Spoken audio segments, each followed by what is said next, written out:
Hi, my name is Todd Cook, president of CTC. Today I'd like to share with you our motor fin mount probe pad series. These probes were designed when our company first started back in 1995.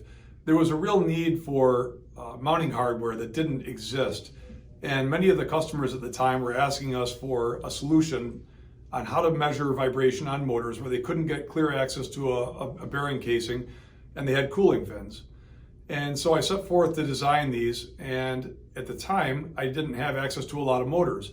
So fortunately for me, a good friend of mine, Chris Graham from Volland Electric, who I went to college with, was very kind to invite me into his company at Volland Electric in Buffalo, which his family owns, and allowed me to spend the entire day measuring motors. And what I did is I took the measurements between the cooling fins, the width, the height, etc., and came up with a series of 4 different pads. These are the 2 taller pads, and as you can see, they have a different width to them. And then we also have shorter pads, and both with a thin and a thick thickness to them. These pads are designed to go between the cooling fins and a motor. And you want to have the probe bottom out in the bottom between the fins, and then the gap from side to side is filled in with what we recommend DevCon plastic welder. We also sell that separately, and that locks the pad in.